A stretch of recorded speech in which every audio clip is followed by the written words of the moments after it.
in the year 2889 by Jules Verne. Little though they seem to think of it, the people of this 29th century live continually in fairyland. Surfeited as they are with marvels, they are indifferent in presence of each new marvel. To them all seems natural. Could they but duly appreciate the refinements of civilization in our day? Could they but compare the present with the past, and so better comprehend the advance we have made? How much fairer they would find our modern towns, with populations amounting sometimes to 10,000 souls. Their streets 300 feet wide, their houses 1,000 feet in height, with a temperature the same in all seasons, with their lines of aerial locomotion crossing the sky in every direction. If they would but picture to themselves the state of things that once existed, when through muddy streets rumbling boxes on wheels, drawn by horses, yes, by horses, were the only means of conveyance. Think of the railroads of the olden time, and you will be able to appreciate the pneumatic tubes through which today one travels at the rate of 1,000 miles an hour. Would not our contemporaries prize the telephone and the telephote more highly if they had not forgotten the telegraph? Singularly enough, all these transformations rest upon principles which were perfectly familiar to our remote ancestors, but which they disregarded. Heat, for instance, is as ancient as man himself. Electricity was known 3,000 years ago, and steam 1,100 years ago. Nay, so early as 10 centuries ago, it was known that the differences between the several chemical and physical forces depend on the mode of vibration of the etheric particles, which is for each specifically different. When at last the kinship of all these forces was discovered, it is simply astounding that 500 years should still have to elapse before men could analyze and describe the several modes of vibration that constitute these differences. Above all, it is singular that the mode of reproducing these forces directly from one another, and of reproducing one without the others, should have remained undiscovered till less than 100 years ago. Nevertheless, such was the course of events, for it was not till the year 2792 that the famous Oswald Nier made this great discovery. Truly was he a great benefactor of the human race. His admirable discovery led to many another.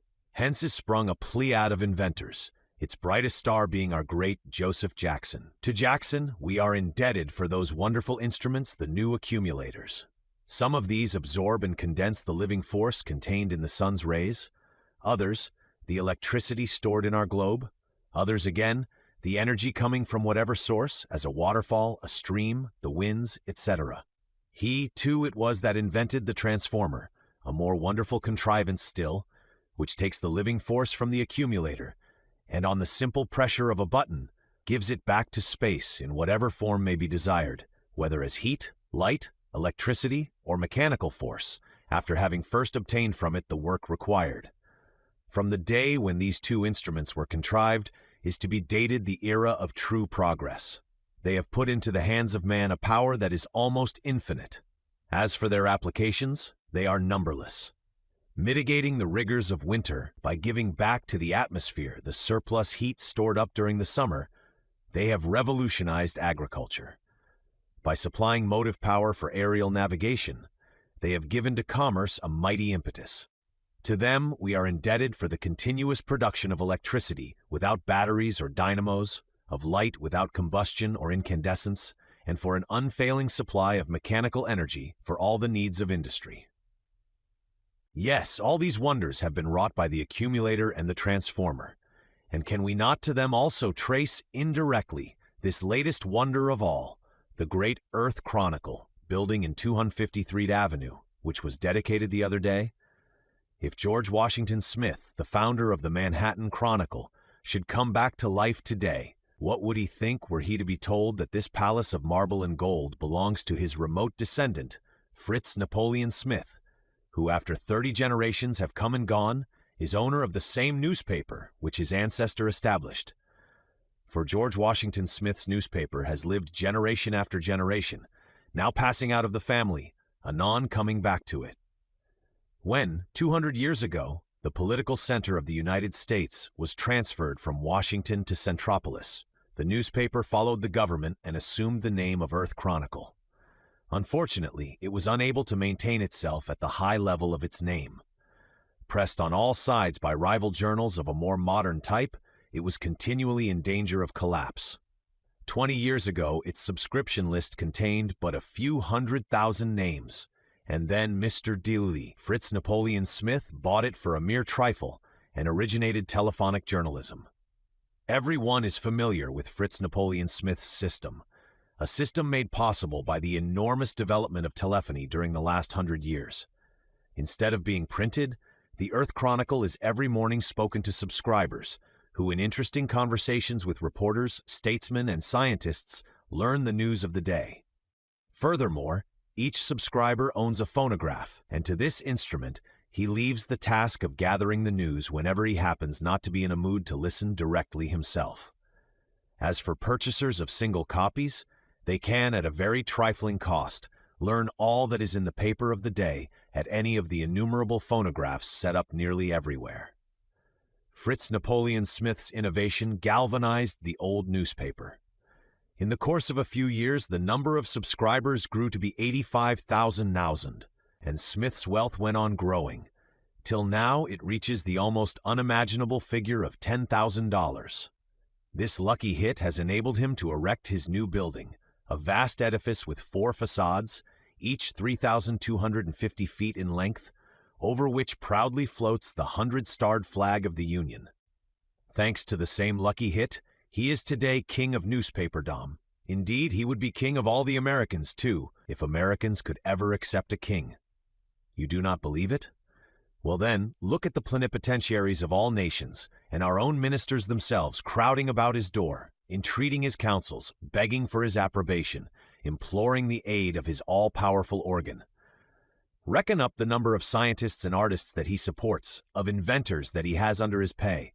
Yes, a king is he, and in truth his is a royalty full of burdens. His labors are incessant, and there is no doubt at all that in earlier times any man would have succumbed under the overpowering stress of the toil which Mr. Smith has to perform.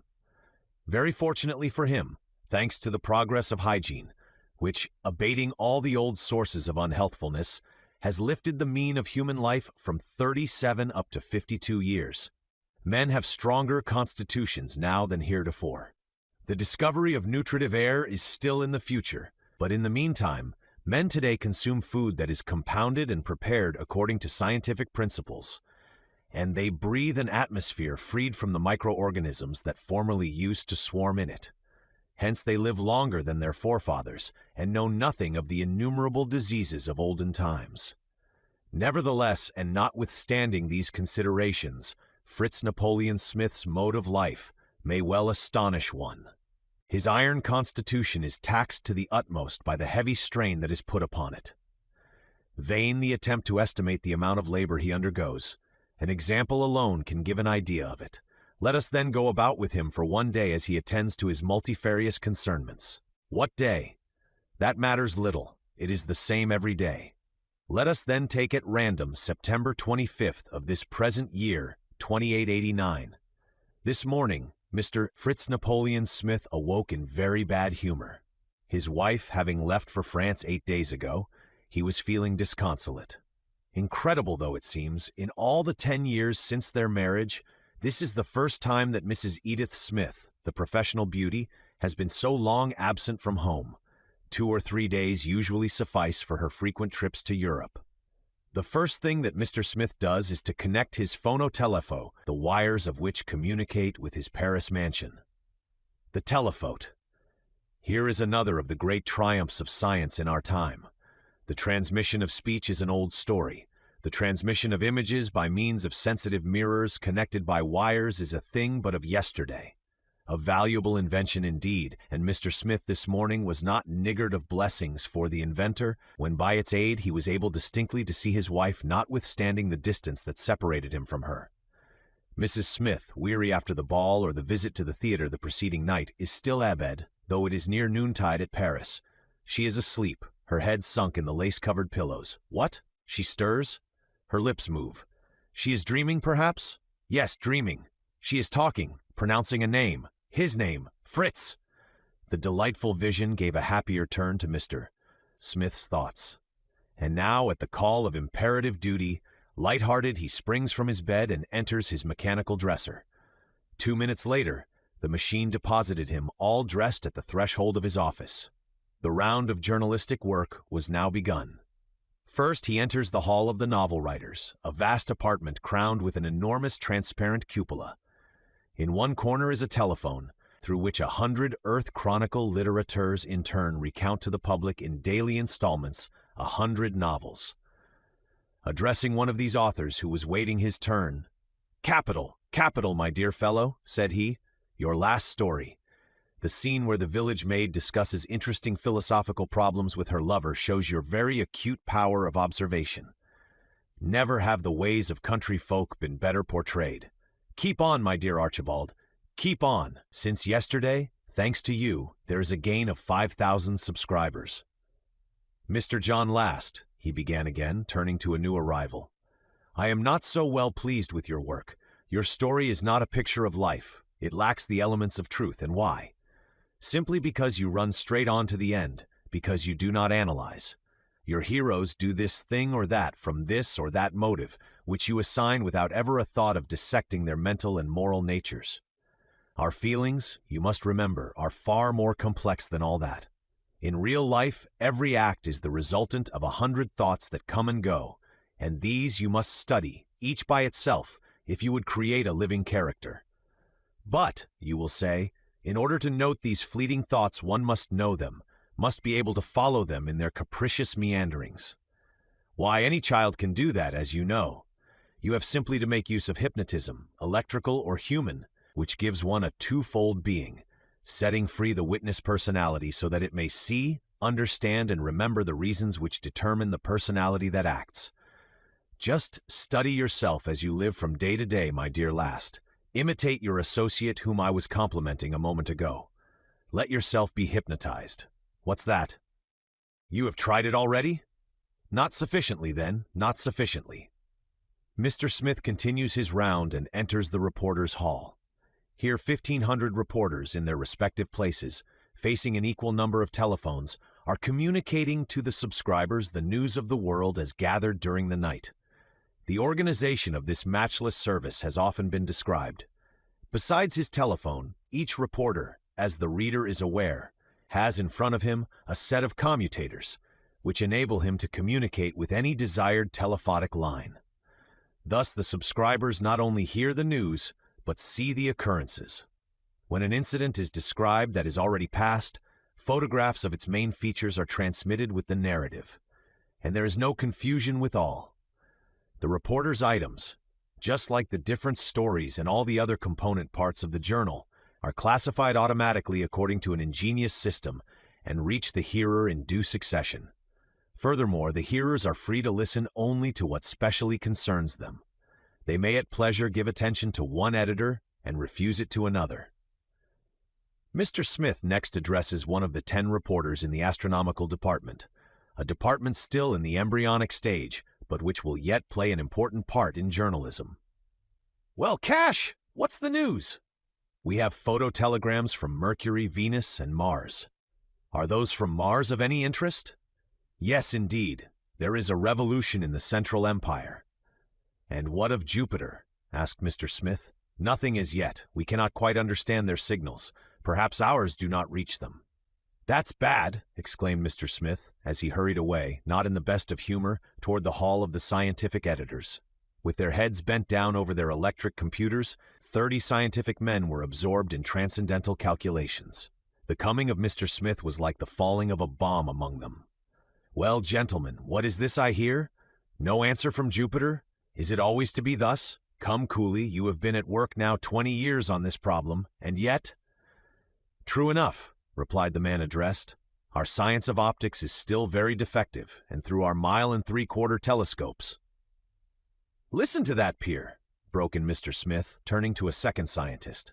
"Optical science defective. Optical science is your specialty. But," he continued, again addressing William Cooley, "failing with Jupiter, are we getting any results from the moon? The case is no better there.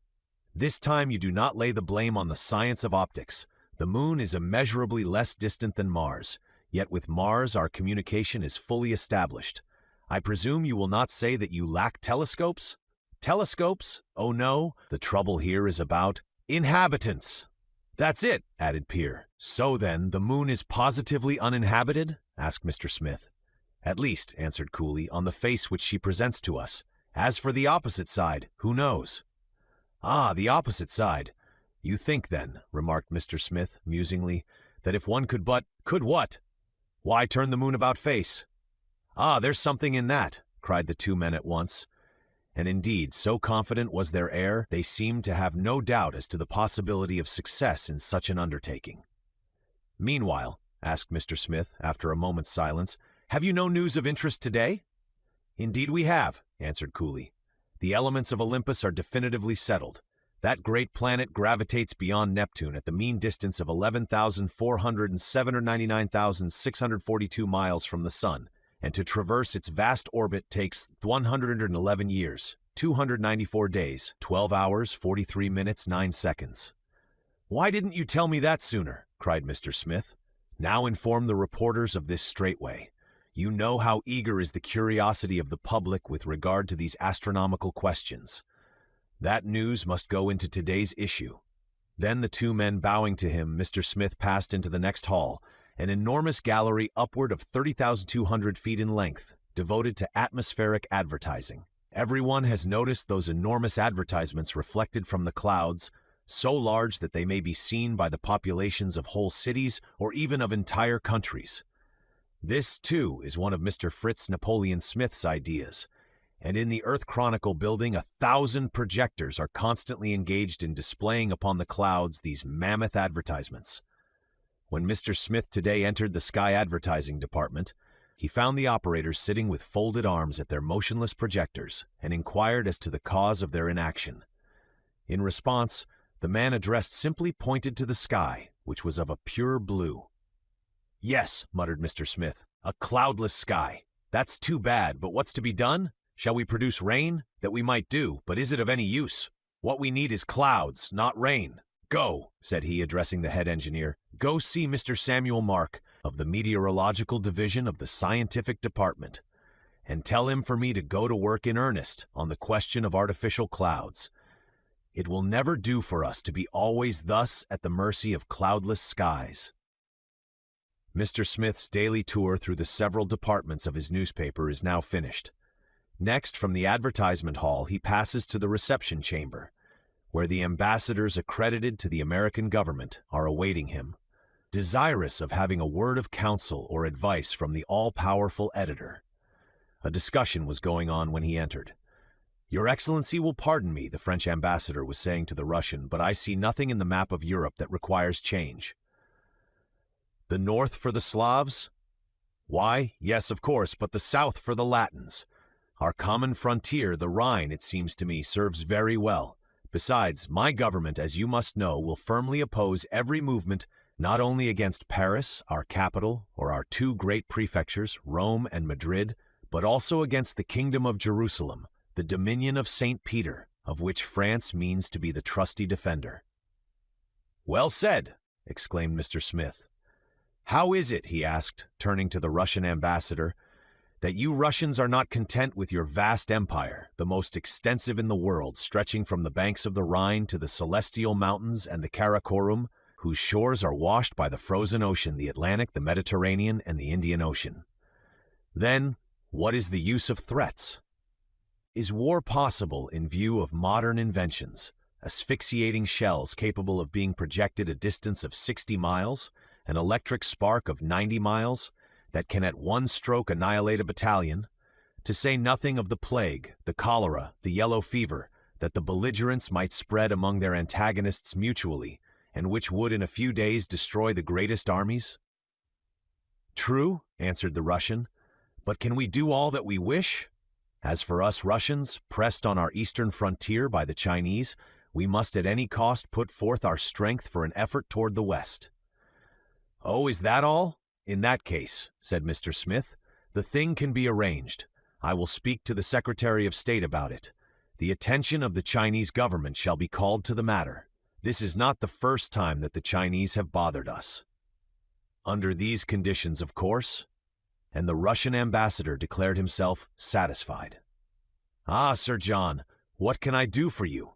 asked Mr. Smith as he turned to the representative of the people of Great Britain, who till now had remained silent. "A great deal," was the reply. "If the Earth Chronicle would but open a campaign on our behalf, and for what object?" "Simply for the annulment of the Act of Congress annexing to the United States the British Islands. Though, by a just turnabout of things here below, Great Britain has become a colony of the United States, the English are not yet reconciled to the situation. At regular intervals, they are ever addressing to the American government vain complaints. A campaign against the annexation that has been an accomplished fact for 150 years, exclaimed Mr. Smith. "How can your people suppose that I would do anything so unpatriotic? We at home think that your people must now be sated. The Monroe Doctrine is fully applied. The whole of America belongs to the Americans. What more do you want? Besides, we will pay for what we ask." "Indeed," answered Mr. Smith without manifesting the slightest irritation. "Well, you English will ever be the same. No, Sir John, do not count on me for help. Give up our fairest province, Britain. Why not ask France generously to renounce possession of Africa, that magnificent colony, the complete conquest of which cost her the labor of 800 years? You will be well received." "You decline. All is over then," murmured the British agent sadly. "The United Kingdom falls to the share of the Americans, the Indies to that of—" "The Russians," said Mr. Smith, completing the sentence. "Australia has an independent government. Then nothing at all remains for us," sighed Sir John, downcast. "Nothing?" asked Mr. Smith, laughing. "Well, now there's Gibraltar." With this sally, the audience ended. The clock was striking 12, the hour of breakfast. Mr. Smith returns to his chamber. Where the bed stood in the morning, a table all spread comes up through the floor. For Mr. Smith, being above all a practical man, has reduced the problem of existence to its simplest terms. For him, instead of the endless suites of apartments of the olden time, one room fitted with ingenious mechanical contrivances is enough. Here he sleeps, takes his meals, in short, lives. He seats himself. In the mirror of the phonotelephote is seen the same chamber at Paris which appeared in it this morning. A table furnished forth is likewise in readiness here, for notwithstanding the difference of hours, Mr. Smith and his wife have arranged to take their meals simultaneously. It is delightful thus to take breakfast tete-a-tete with one who is 3,000 miles or so away. Just now, Mrs. Smith's chamber has no occupant. "She is late. Woman's punctuality. Progress everywhere except there," muttered Mr. Smith as he turned the tap for the first dish. For like all wealthy folk in our day, Mr. Smith has done away with the domestic kitchen and is a subscriber to the Grand Alimentation Company, which sends through a great network of tubes to subscribers' residences all sorts of dishes, as a varied assortment is always in readiness. A subscription costs money, to be sure, but the cuisine is of the best, and the system has this advantage, that it does away with the pestering race of the cordons bleus. Mr. Smith received and ate, all alone, the hors d'oeuvre, entrees, rôti, and legumes that constituted the repast. He was just finishing the dessert when Mrs. Smith appeared in the mirror of the telephote. "Why, where have you been?" asked Mr. Smith through the telephone. "What, you are already at the dessert? Then I am late," she exclaimed with a winsome naivete. "Where have I been, you ask? Why, at my dressmaker's. The hats are just lovely this season. I suppose I forgot to note the time, and so am a little late." "Yes, a little," growled Mr. Smith. "So little that I have already quite finished breakfast. Excuse me if I leave you now, but I must be going." "Oh, certainly, my dear. Goodbye till evening." Smith stepped into his air coach, which was in waiting for him at a window. "Where do you wish to go, sir?" inquired the coachman. "Let me see. I have 3 hours," Mr. Smith mused. "Jack, take me to my accumulator works at Niagara." For Mr. Smith has obtained a lease of the Great Falls of Niagara. For ages the energy developed by the falls went unutilized. Smith, applying Jackson's invention, now collects this energy and lets or sells it. His visit to the works took more time than he had anticipated. It was 4 o'clock when he returned home, just in time for the daily audience which he grants to callers. One readily understands how a man situated as Smith is must be beset with requests of all kinds. Now it is an inventor needing capital, Again, it is some visionary who comes to advocate a brilliant scheme which must surely yield millions of profit. A choice has to be made between these projects, rejecting the worthless, examining the questionable ones, accepting the meritorious. To this work, Mr. Smith devotes every day 2 full hours. The callers were fewer today than usual, only 12 of them. Of these, 8 had only impracticable schemes to propose. In fact, one of them wanted to revive painting, an art fallen into desuetude owing to the progress made in color photography. Another, a physician, boasted that he had discovered a cure for nasal catarrh. These impracticables were dismissed in short order.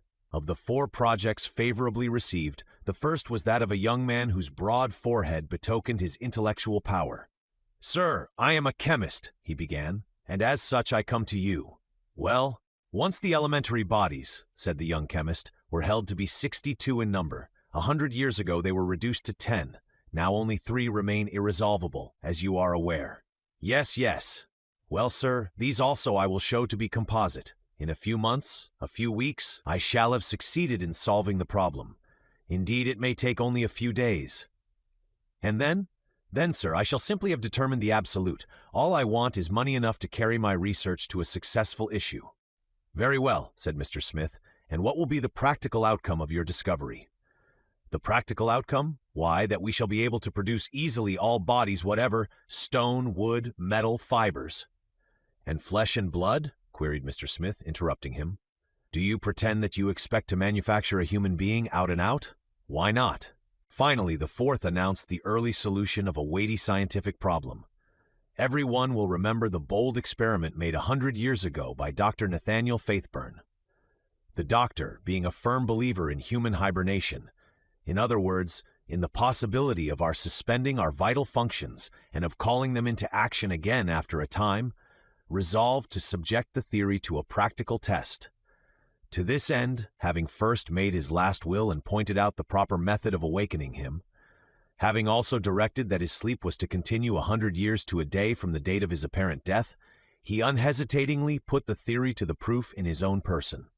Reduced to the condition of a mummy, Dr. Faithburn was coffined and laid in a tomb. Time went on.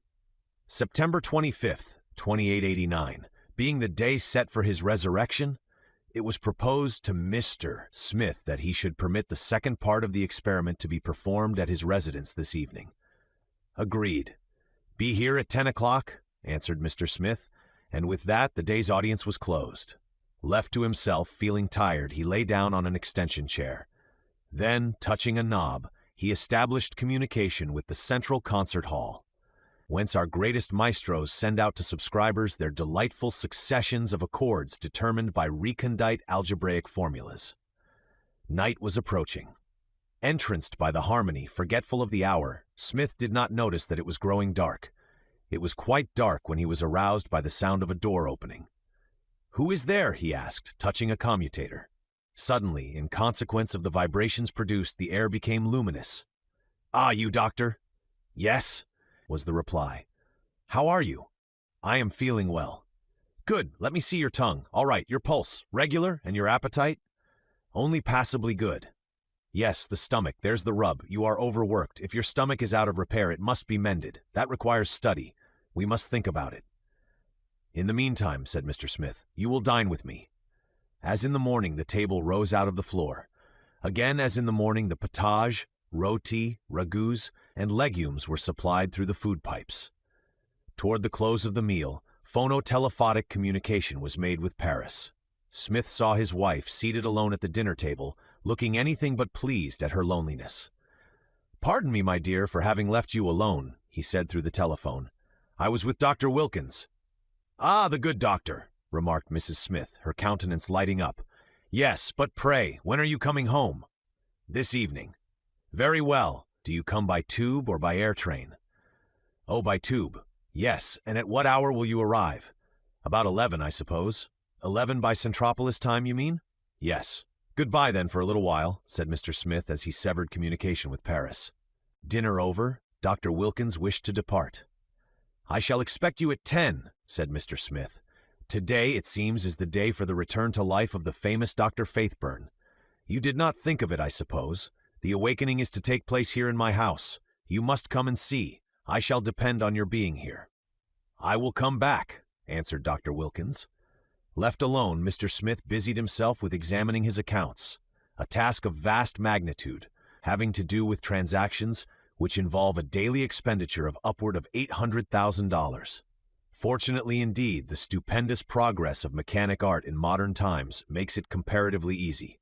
Thanks to the piano electro-reckoner, the most complex calculations can be made in a few seconds. In 2 hours, Mr. Smith completed his task just in time.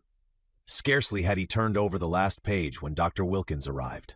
After him came the body of Dr. Faithburn, escorted by a numerous company of men of science. They commenced work at once. The casket being laid down in the middle of the room, the telephote was got in readiness. The outer world, already notified, was anxiously expectant, for the whole world could be eyewitnesses of the performance. A reporter, meanwhile, like the chorus in the ancient drama, explaining it all viva voce through the telephone. "They are opening the casket," he explained. "Now they are taking Faithburn out of it. A veritable mummy, yellow, hard, and dry. Strike the body and it resounds like a block of wood. They are now applying heat, now electricity. No result. These experiments are suspended for a moment while Dr. Wilkins makes an examination of the body. Dr. Wilkins, rising, declares the man to be dead. "Dead!" exclaims everyone present. "Yes," answers Dr. Wilkins, "dead. And how long has he been dead?" Dr. Wilkins makes another examination. 100 years, he replies.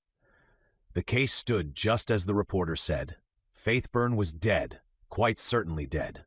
"Here is a method that needs improvement," remarked Mr. Smith to Dr. Wilkins as the Scientific Committee on Hibernation bore the casket out. "So much for that experiment. But if poor Faithburn is dead, at least he is sleeping," he continued. "I wish I could get some sleep. I am tired out, doctor, quite tired out. Do you not think that a bath would refresh me? But you must wrap yourself up well before you go out into the hallway. You must not expose yourself to cold."